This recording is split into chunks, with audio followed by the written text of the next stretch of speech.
Um, Fantastic.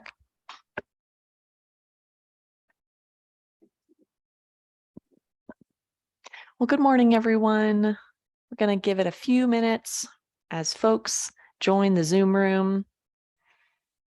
Happy Thursday morning. It's September 15th. It's a gorgeous morning outside. Hope you're all doing well this morning.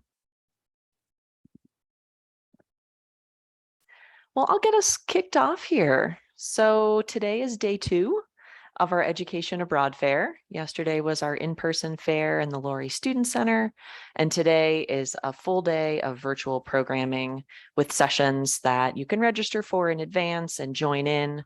We're also live streaming to YouTube all of this content. So to get us kicked off today, we're starting off with Education Abroad 101 session. My name is Vanessa Hayward, and I am an Education Abroad coordinator here at Colorado State University.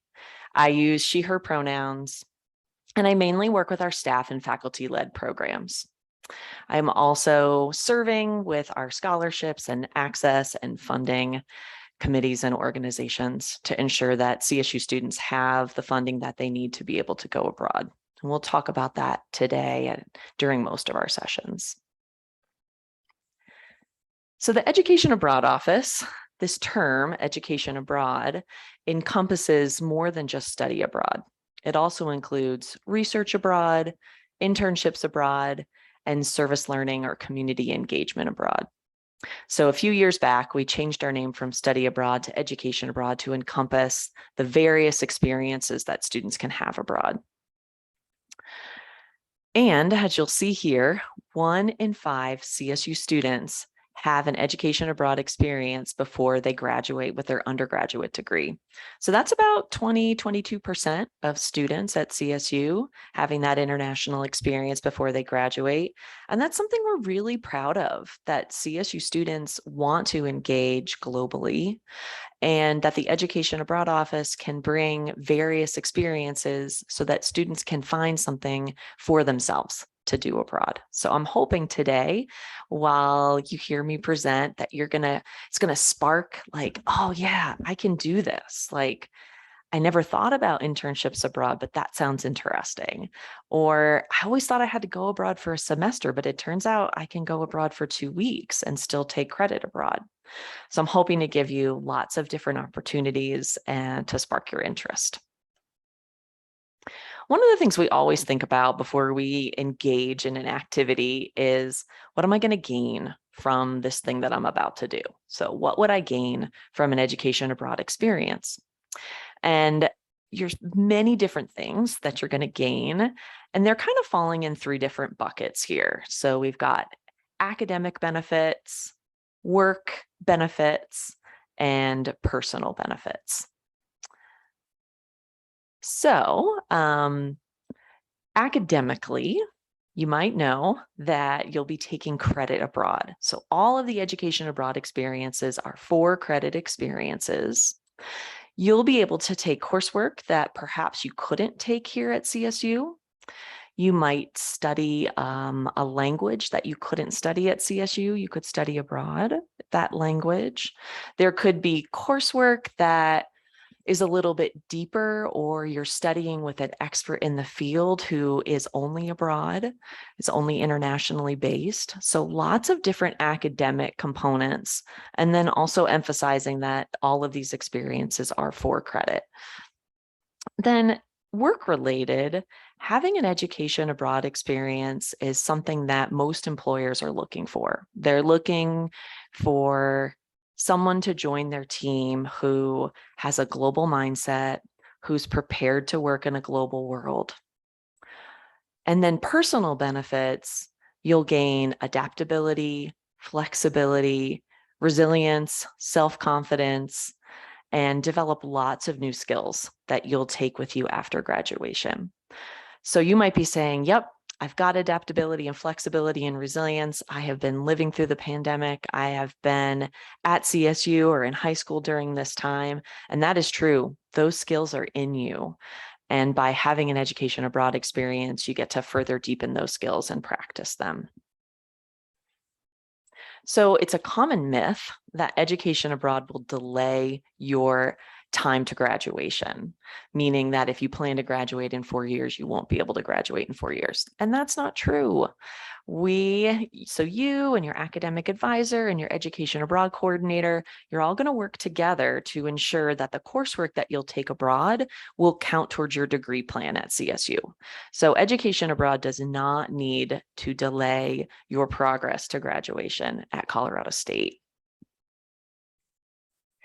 We have students studying abroad in over 80 countries at any given time on all 7 continents.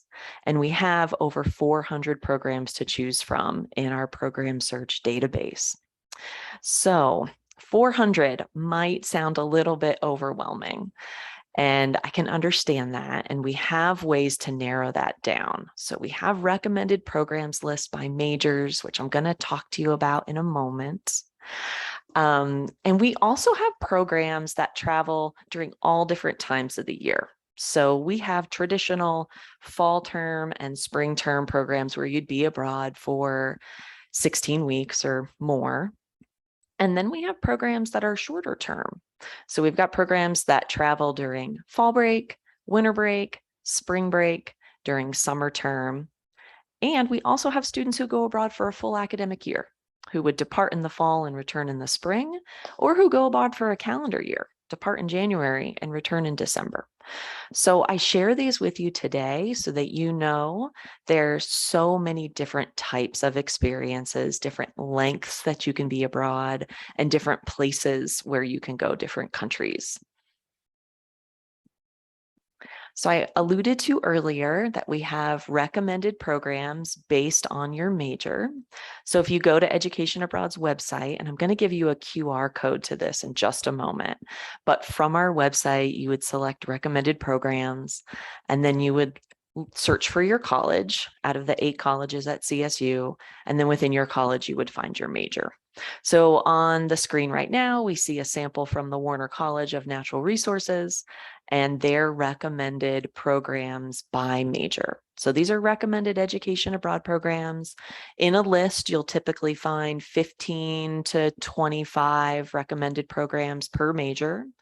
And these programs have been curated by the Education Abroad Office and faculty and staff in your department to come up with a list of like a jumping off point. So if you're wondering like, I wonder which education abroad programs my academic advisor would recommend or my department would recommend, we've already worked with your department to develop that list.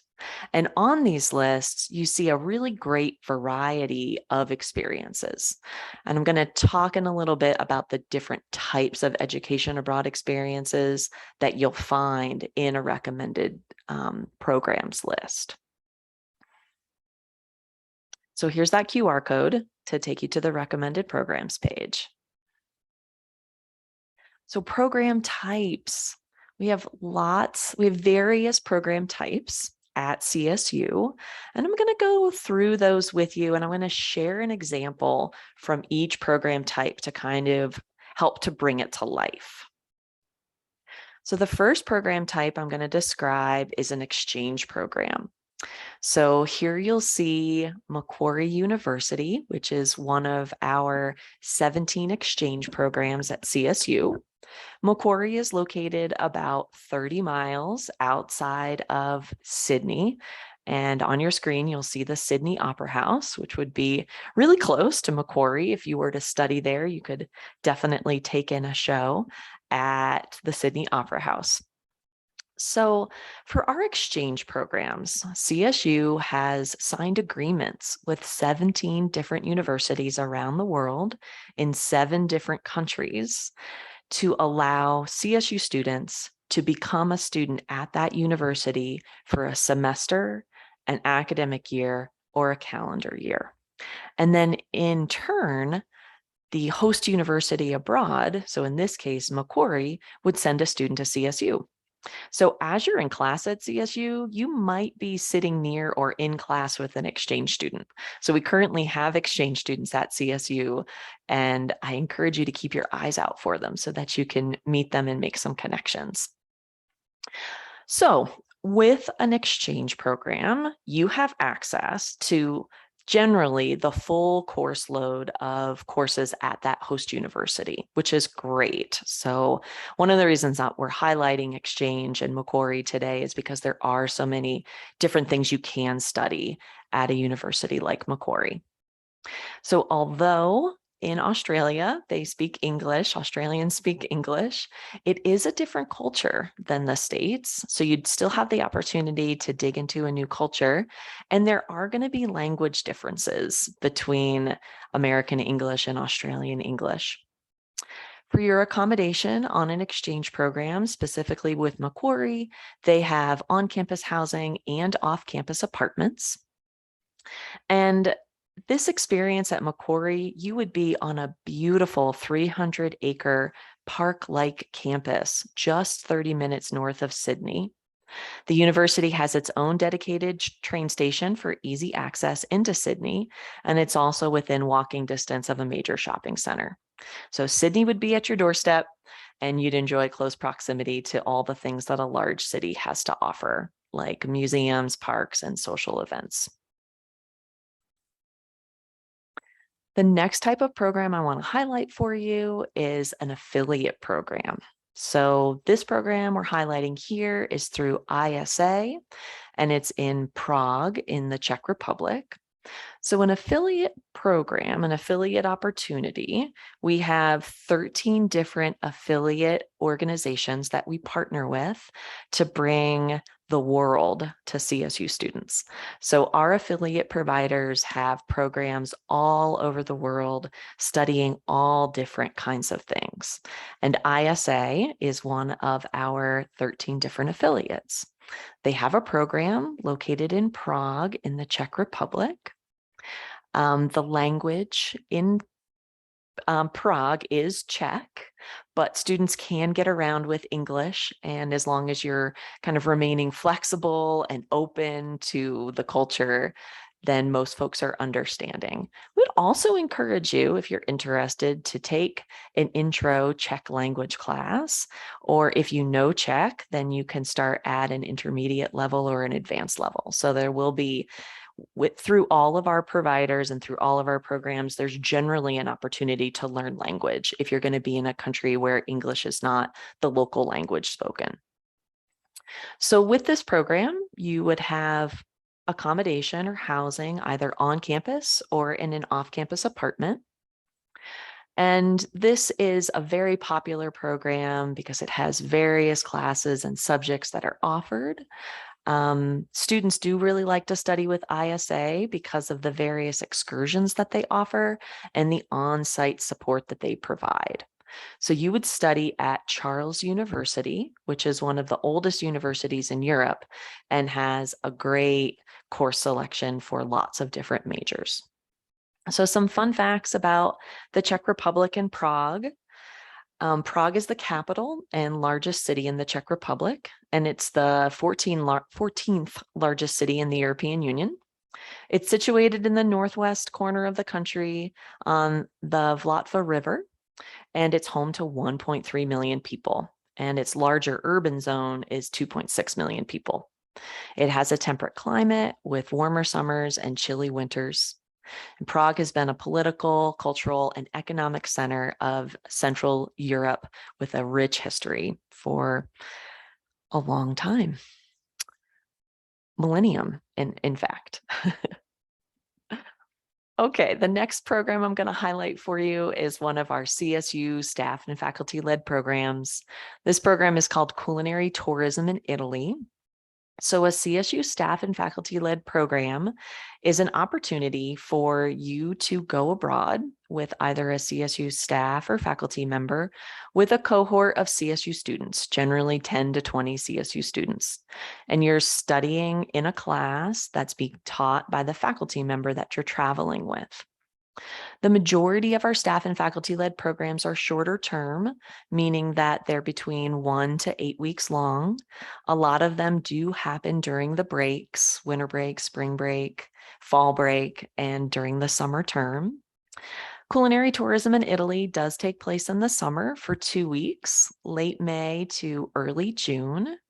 And this program will give you direct exposure to the world's trending topic of culinary tourism in the heart of Italy.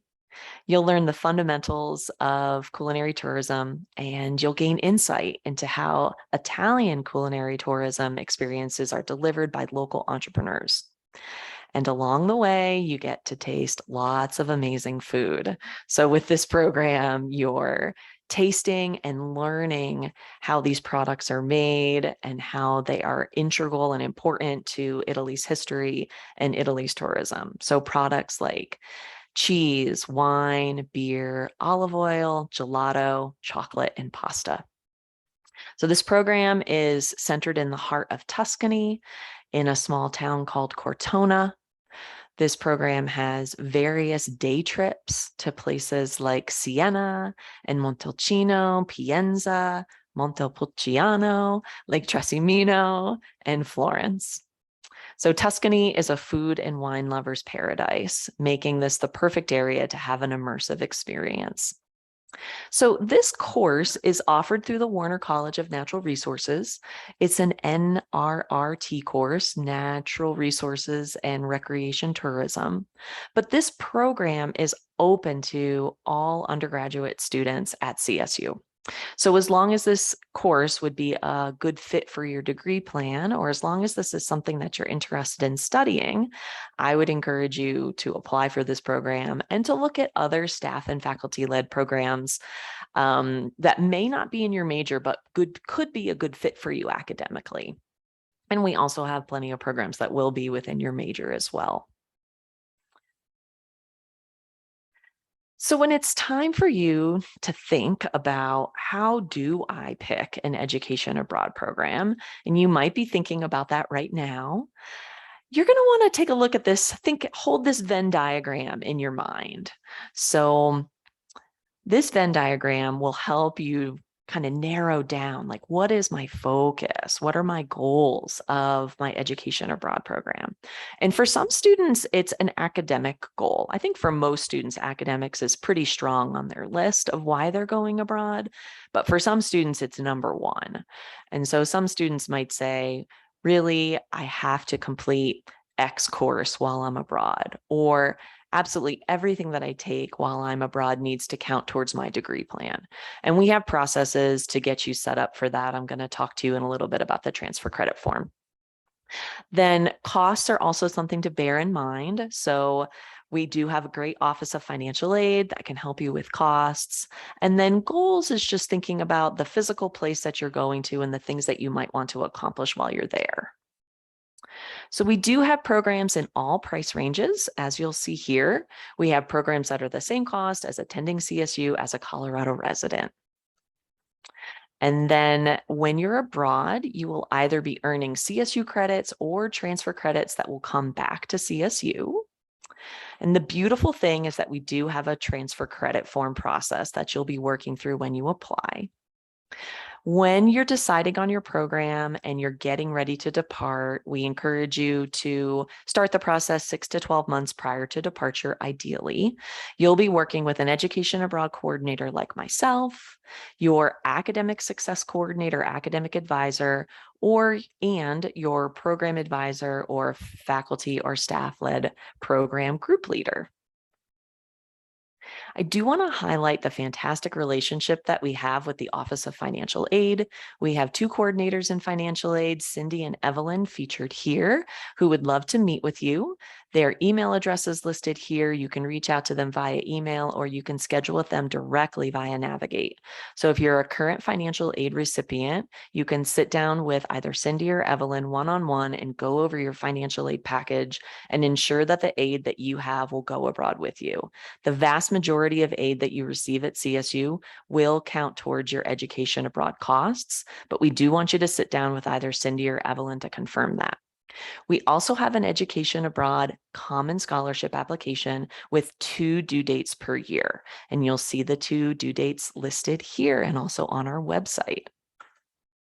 We have a fantastic team of Education Abroad peer advisors, 7 of them listed here who would love to talk to you. So we have open advising Monday through Thursday, 9 a.m. to 4 p.m., where you can come into our office on Laurel Hall and meet with any one of our fantastic peer advisors.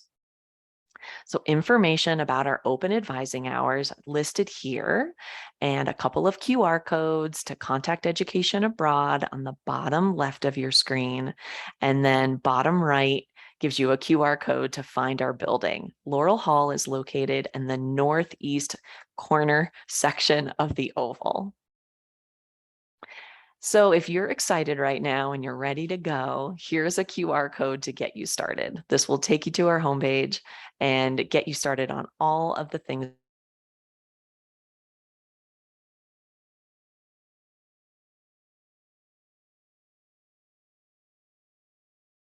that you need to know to have an exit at CSU. I'm so grateful. Please do reach out if you have any further questions. Thank you for your time today.